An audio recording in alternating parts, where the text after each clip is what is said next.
A very good evening. You're watching Primetime News coming to you live and direct from our News First studios here in Colombo. For News First, where the people come first, I'm Rochelle Thamodara. Let's start off with a look at your headlines for tonight.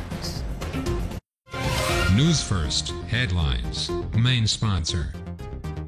A trusted place for your fixed deposit. Valuable FD, a symbol of stability.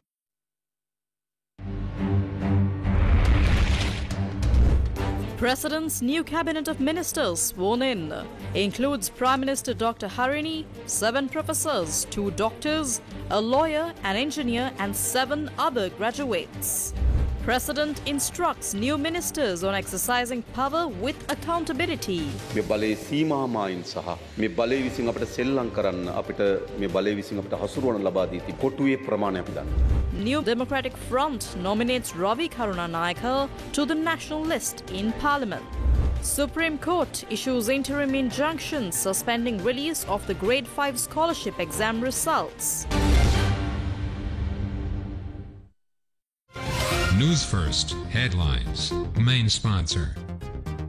A trusted place for your fixed deposit. Valuable FD, a symbol of stability. On to your top story for tonight, President Andrukumara Dissanayake held a meeting today with a delegation from the International Monetary Fund. The IMF delegation arrived in Sri Lanka yesterday to conduct the 3rd review. President Andrukumara Dissanayake held a meeting today with a delegation from the International Monetary Fund at the President's office to discuss Sri Lanka's economic recovery. During the meeting, President Andrukumara Dissanayake stressed the need for a balanced approach that addresses citizen hardships and restores public trust. He highlighted the need to address critical issues such as child poverty, malnutrition and support for the differently abled. The new cabinet of the National People's Power government was sworn in today before President Andrukumara Dissanayake at the President's office. The cabinet includes 7 university professors, 2 doctors, a lawyer, an engineer and 7 other graduates. The cabinet comprises 21 ministers, with President Andrukumara Dissanayake assuming responsibility for the portfolios of defence, finance, planning and digital economy. Dr. Harini Amarasuriya took the oath as the Prime Minister. She was also sworn in as the Minister of Education, Higher Education and Vocational Education. Vijitha Herath was sworn in as the Minister of Foreign Affairs, Foreign Employment and Tourism. Professor Chandana Aberatna was sworn in as the Minister of Public Administration, Provincial Councils and Local Government. Attorney Harshana Nanakara as Minister of Justice and National Integration. Saroja Savitri Paul Raj was sworn in as the Minister of Women and Child Affairs. K.D. Lal Kanta was sworn in as the Minister of Agriculture, Lands, Livestock and Irrigation. Anura Karunatilaka as the Minister of Urban Development, Construction and Housing. Ramalingam Chandrasekhar as the Minister of Fisheries, Aquatic and Ocean Resources. Professor Upali Panilage was sworn in as the Minister of Rural Development, Social Security and Community Empowerment. Sunil Handoneti as the Minister of Industry and Entrepreneurship Development. Ananda Vijaypala as the Minister of Public Security and Parliamentary Affairs. Bimal Ratnayake as the Minister of Transport, Highways, Ports and Civil Aviation. Professor Hiniduma Sunil Senavi as the Minister of Buddha Sasana, Religious and Cultural Affairs. Dr. Nalinda Jayatissa as the Minister of Health and Mass Media. Samantha Vidya Ratna as the Minister of Plantation and Community Infrastructure. Sunil Kumar Gamage as the Minister of Youth Affairs and Sports. Vasanta Samar Singha was sworn in as the Minister of Trade, Commerce, Food Security and Cooperative Development. Krishant Abesena as the Minister of Science and Technology. Professor Anil Jayantha Fernando as the Minister of Labour. Engineer Kumara Jayakuri as the Minister of Energy. Dr. Dhammika Pattabandi was sworn in as the Minister of Environment. President Andrukumara Dissanayake addressed the cabinet of ministers following the swearing-in ceremony. මෙතන cabinet මණ්ඩලයට විතරක් නෙමෙයි බොහෝ දෙනා පාර්ලිමේන්තුවට අලුත්. This is not only a new cabinet. Many of you are also new to Parliament. However, we have worked together for an extended period towards a common goal on various fronts. Some of you have contributed as professionals, while others have engaged as political activists. Therefore, while this cabinet and Parliament may be new, the realm of politics is not. the work remains unchanged. We believe that we have the opportunity to bring fresh ideas and exemplary models to this cabinet that will benefit the people. You possess both the capability and the determination to do so. We personally know you to be dedicated, honest and committed to fulfilling your responsibilities. You have the courage to carry out your duties effectively. Therefore, we are confident that you will execute this task with the competence and integrity. At one point, we invited the people to join us in building this nation for the sake of our political objectives.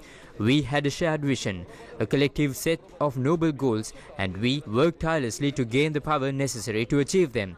All our efforts, our campaigns and our actions were centered around acquiring power. Our strategies were crafted with the singular purpose of securing power, and once we attained it, we used it to serve the needs of the people. That is the outcome. However, we recognize that we must continue to evaluate our success not merely by the effectiveness of our political strategies, but also by how well we implement them. By September 21st or at the latest by November 14th, we came to realize that our political ideals were becoming clearer. After November 14th, we began measuring our success based on whether we were fulfilling our promise of good governance for the people. This is why good governance is essential to ensure the success of our objectives. Our success will be measured not just by our political ideology, but by how well we can execute it and deliver tangible results. With victory comes a heavy responsibility. We once pledged to fight for success, and now that we have achieved it, it is our duty to ensure that it is fulfilled. We understand that the burden of responsibility falls squarely on us. This is why everything hinges on you. You are the center of this effort. Your ability to fulfill the responsibilities entrusted to you, your capacity to meet the expectations of the people, and your commitment to ethical leadership will determine whether we continue on this path of success.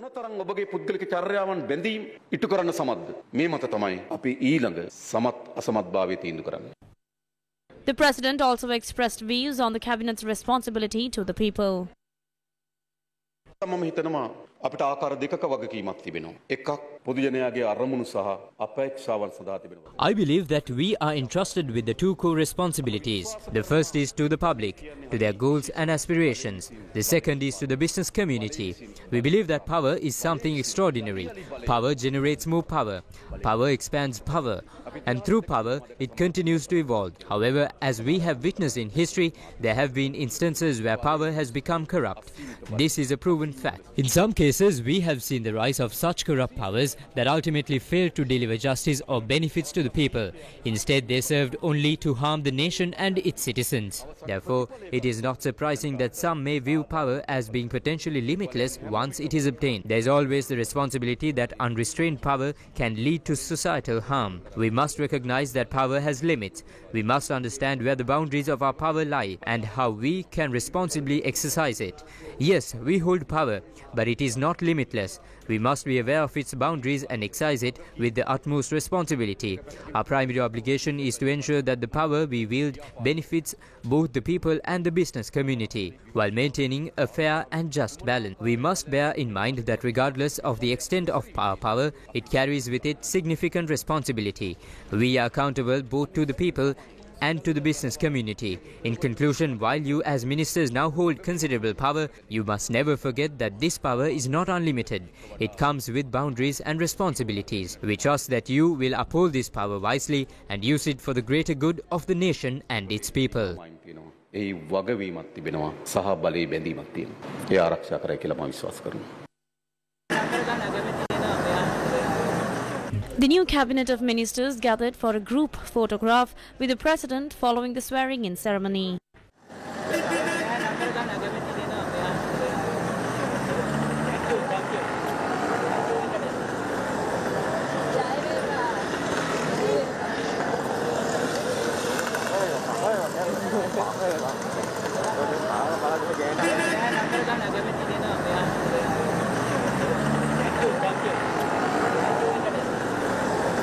Several newly appointed ministers spoke to reporters while leaving the president's office.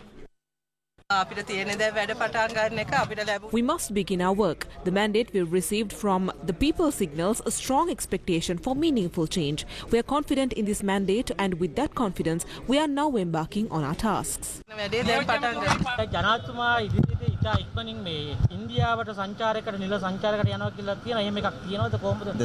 We are hoping to take on a visit to India in mid-December. Both the President and the Prime Minister of India are preparing for a meeting during that period.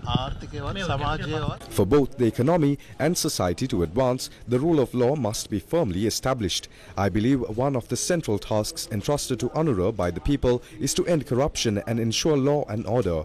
This is a key part of the mandate we received. As for my ministry, I see it as a great responsibility to uphold this vision.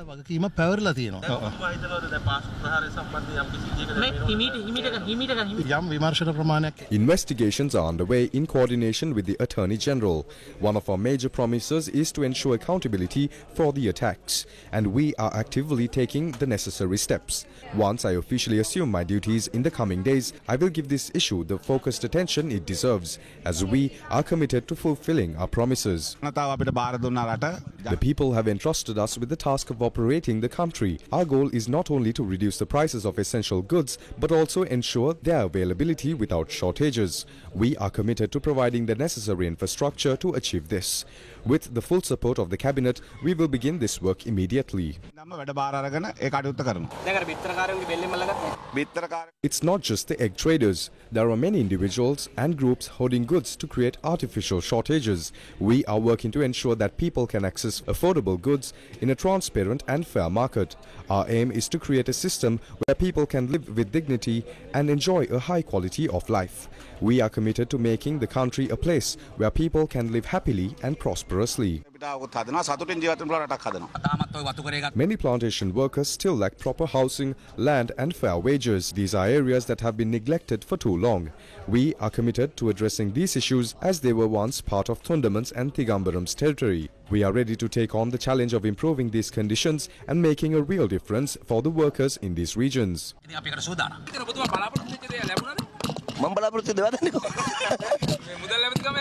There is no such thing. But as a team, we are working collectively. I believe this cabinet is well positioned to fulfill its responsibilities. We are committed to creating a prosperous nation where the people's expectations can be met. And we are determined to successfully implement the necessary plans for the country's development.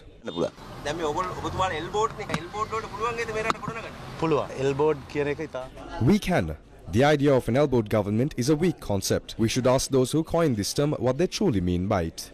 I believe our political experience is extensive, and many of us have over 50 years of life and professional experience. Given this wealth of experience, I am confident that this will not be a problem.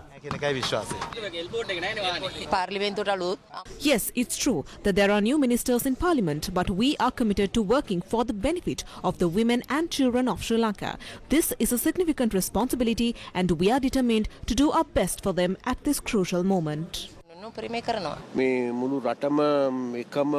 The entire nation has come together as one family in these elections. The people have demonstrated that there is no room for racial or religious division. Moving forward, we must focus more on addressing the concerns of the smaller communities in our country, and we are preparing programs to address their needs in the most effective way.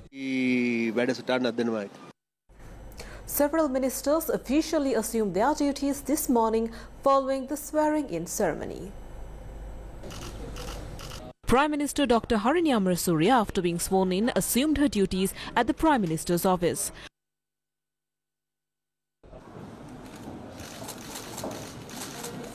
Minister of Foreign Affairs, Foreign Employment and Tourism, Vijay Theherath, also assumed his duties at the Ministry of Foreign Affairs. Here's a report on the ministers and MPs elected to the 10th Parliament of Sri Lanka.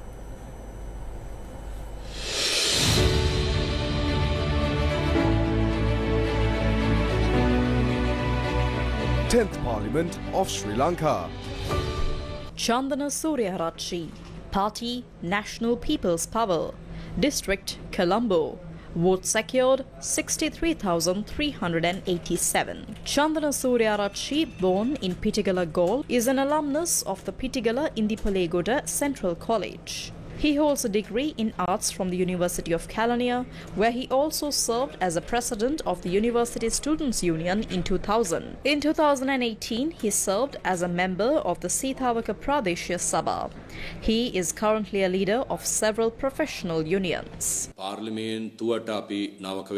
We have the opportunity to bring fresh perspectives into Parliament. It is within Parliament that we can truly fulfill our political responsibilities as individuals. Since 1996, I have been working alongside the people, engaging with different sectors, battling for change and interacting with various governments. This experience has provided me with decades of political insight. With this knowledge, I am confident that we can better represent the people's aspirations and fulfill their needs in the next Parliament.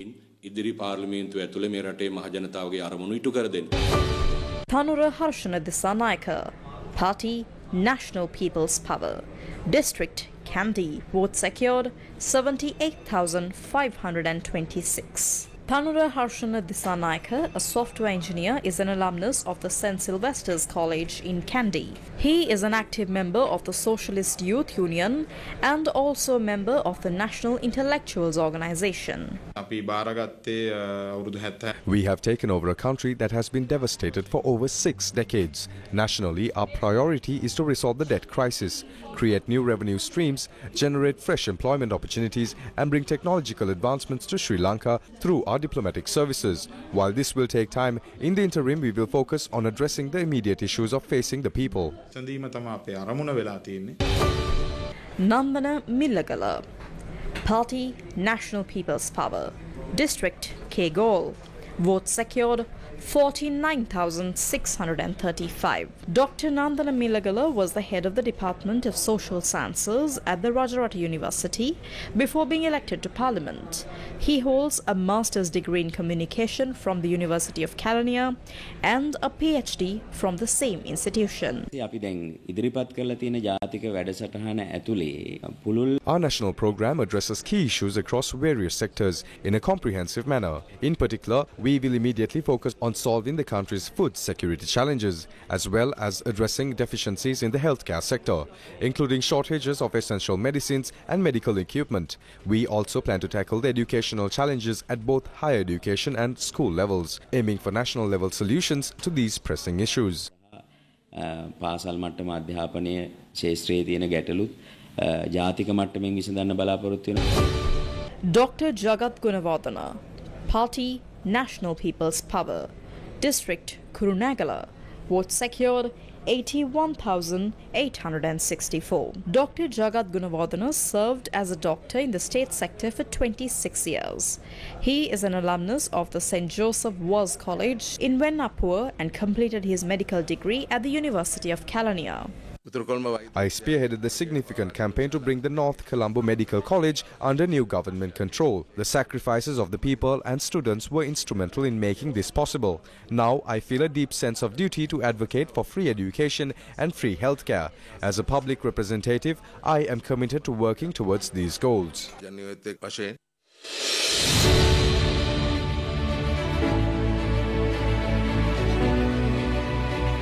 10th Parliament of Sri Lanka. News first with the people.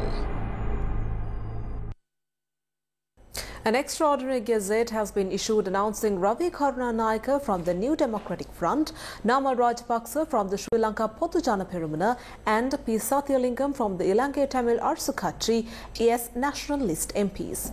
Earlier today, Secretary of the New Democratic Front, Shamila Pereira, informed the Election Commission that Ravi Karunanayake will be nominated as a National List member from the party.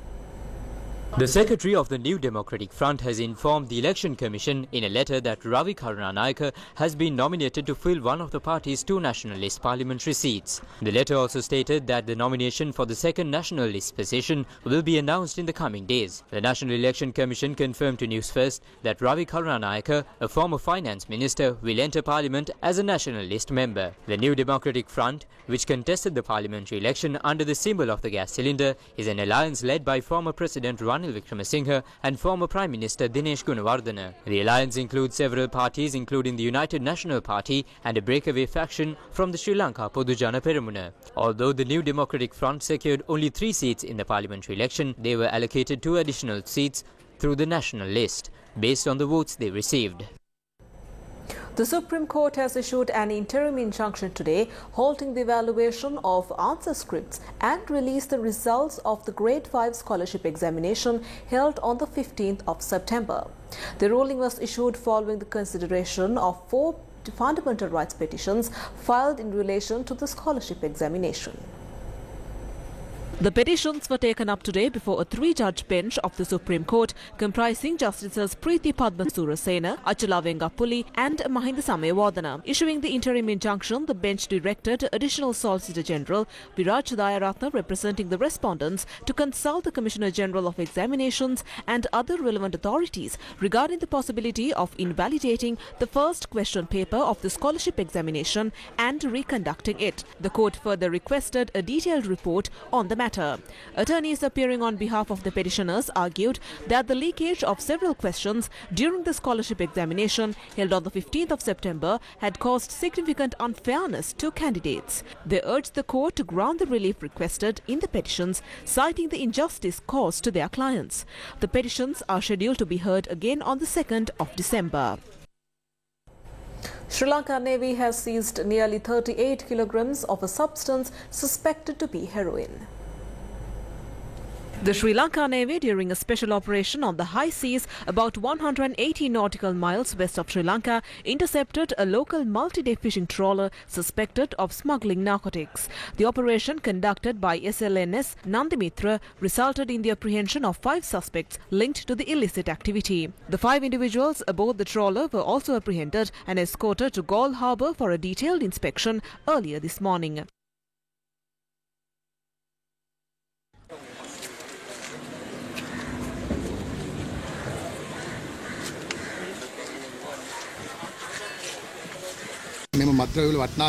We estimate the value of this drug haul to be approximately 1 billion Sri Lankan rupees. Just last Friday, we were able to intercept 66 kilograms of heroin.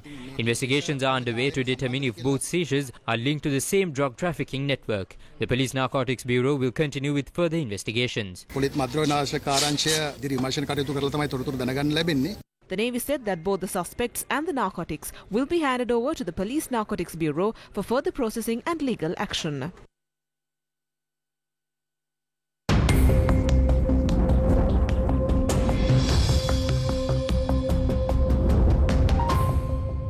A landslide near the 13th mile post in Passara along the Badula Bibila main road this morning has hampered vehicular movement along the area.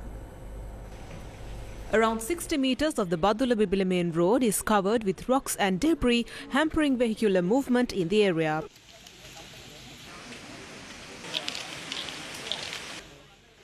Three three-wheelers that were nearby at the time of the landslide were also damaged.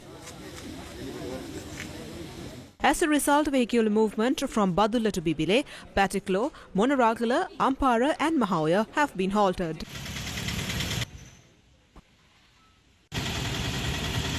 The Road Development Authority has started clearing the debris and rocks with plans to open at least one lane as soon as possible.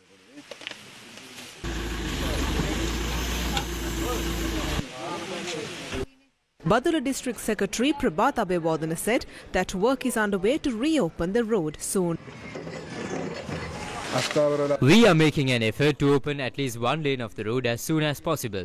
However, there is a risk that larger, unstable rocks higher up may slide down while we clear the debris. We are carefully considering all factors and consulting with experts to ensure the safest approach. Our priority is to reopen the road quickly, especially with the advanced level exams starting on the 25th, so that students can reach their exam centers without any difficulty. Meanwhile, lightning struck several areas in the Chetiyagiri village in Bata Atahungama yesterday, causing damage to electrical appliances. News First. Main sponsor.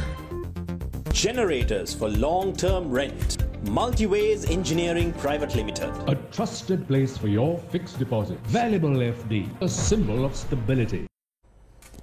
Welcome back to the news. Day 2 of the inaugural Global Leadership Summit hosted by Young Ship Sri Lanka was held in Colombo yesterday.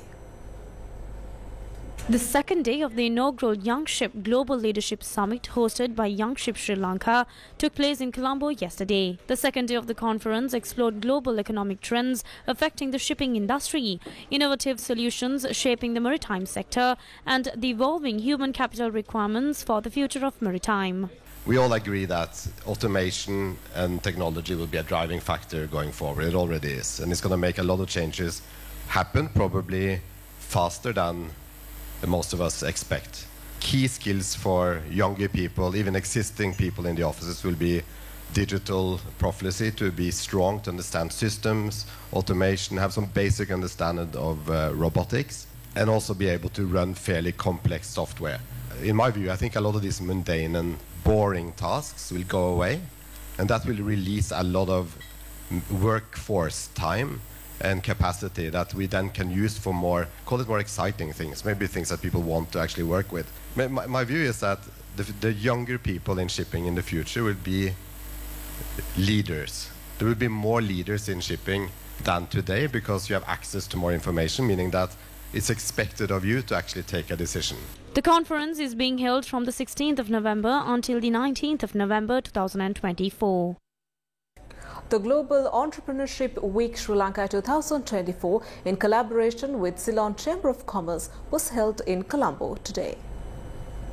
Sri Lanka officially kicked off Global Entrepreneurship Week, or GEW 2024, joining over 150 countries in this global initiative aimed at inspiring and empowering entrepreneurs worldwide. The launch event, held at the Ceylon Chamber of Commerce, was attended by key stakeholders including the Ministry of Industries and the Information and Communication Technology Agency, or the ICTA.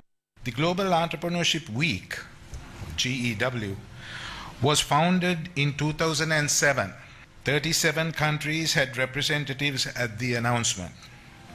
A total of 18 of these countries signaled that they would act as hosts for GEW, including Sri Lanka. The purpose of GEN and GEW are to support, connect, celebrate, and understand entrepreneurs, as well as the individuals and companies that champion them. This year's theme, Entrepreneurship for Everyone, emphasizes the power of entrepreneurship to drive economic resilience and address global challenges. In celebration of the 76th anniversary of the adoption of the United Nations Universal Declaration of Human Rights on the 10th of December, the Thurukapakaru Special Tree Planting Program was held in Kotahena Central High College. A special phase of the Thurukapakaru tree planting program was held at Kotahena Central High School today. The event was attended by the UN Senior Human Rights Advisor Leila Nazarali, Chief Operating Officer and Group Director of the Capital Maharaja Group SC Veerasekara, Group Director of Human Resources and Legal at Capital Maharaja Group Suranga Jailath, CEO of Eslon Lanka Private Limited Nalin Jayawardena, Colombo Divisional Secretary Sandarawan Anuruddha, Colombo Central Divisional Director of Education Ranjit Premathilaka, the Principal of Kotahena Central College Mohan Veerasinghe, teachers and students from the school also attended the event. Everyone needs at least 2 well-grown trees to give the sufficient quantum of oxygen that we inhale. So every 2 trees that you cut, you are killing 1 human being. Equality, dignity and justice is the fundamental thing in the human rights. And when we don't give right to health, you are violating a fundamental requirement in human rights. This tree planting program was organized in conjunction with the 76th anniversary of the adoption of the United Nations Universal Declaration of Human Rights, which falls on the 10th of December 2024.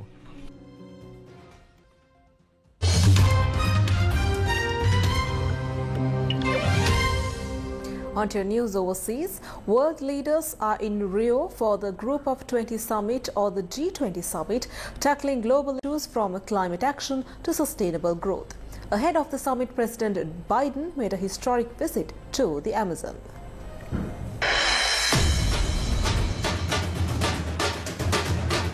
The G20 summit marks the culmination of the work led by the country holding the group's rotating presidency. It is the key moment when heads of state and government finalize agreements negotiated throughout the year and outline strategies to address global challenges. The first day of the G20 Leaders Summit took place today, with the second day set to continue tomorrow, the 19th of November 2024, in Rio de Janeiro. Leaders from 19 member countries, along with representatives from the African Union and the European Union, are in attendance. The summit's agenda covers a wide range of global priorities, including sustainable development, climate action, inclusive growth, digital transformation, and gender equality, all aimed at advancing the United Nations Sustainable Development Goals. Prior to the G20 summit in Rio de Janeiro, President Joe Biden made a key visit to the Amazon, where he met the local leaders dedicated to preserving the rainforest.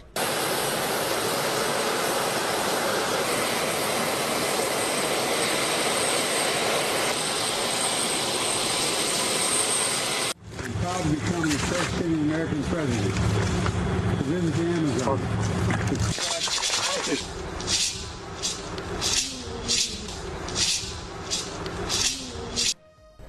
President Joe Biden's administration has allowed Ukraine to use US-made weapons to strike deep into Russia in a significant reversal of Washington's policy in the Ukraine-Russia conflict. According to sources, Ukraine plans to conduct its first long-range attacks in the coming days. US President Joe Biden has given the green light for Ukraine to use US-supplied weapons to make limited strikes deep into Russian territory. The decision is a significant reversal in American policy. The US had feared that it could lead to an escalation in the war. There was no immediate response from the Kremlin, which has warned that it would see a move to loosen the limits on Ukraine's use of US weapons as a major escalation.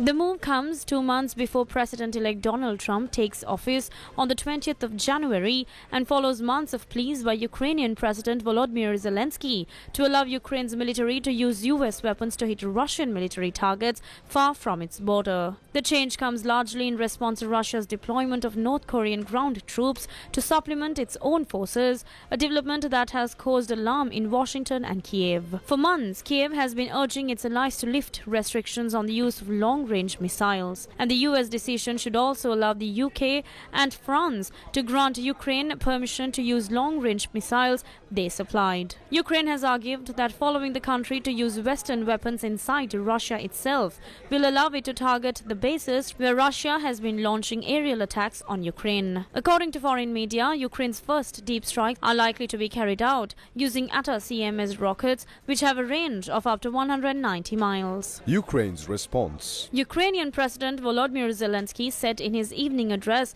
that the missiles would speak for themselves. He added, quote-unquote, "Today there is a lot of talk in the media about us receiving permission for respective actions, but strikes are not carried out with words. Such things are not announced. Missiles will speak for themselves." Russia's response. Russian politicians reacted angrily to reports that President Biden had allowed Ukraine to use long-range US missiles to strike inside Russia.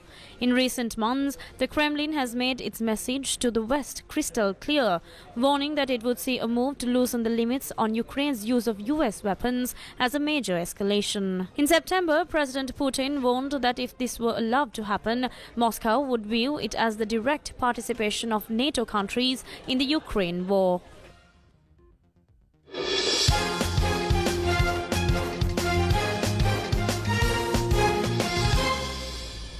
Sri Lanka secured its first ODI victory over New Zealand in 12 years, winning the second match of the series of 3 wickets under the Duckworth-Lewis method.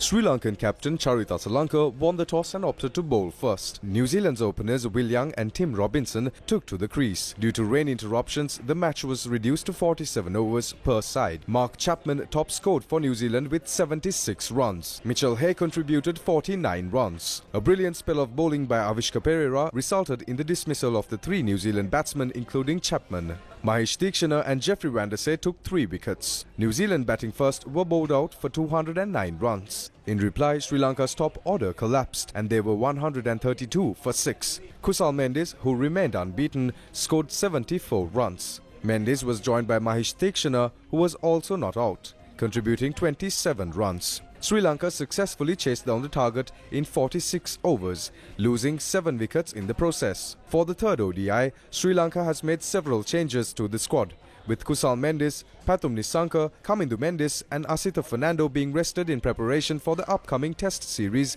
against South Africa. In their place, Nuwanidu Fernando, Lahiru Udara and Ishan Malinga have been called up for the third ODI against New Zealand.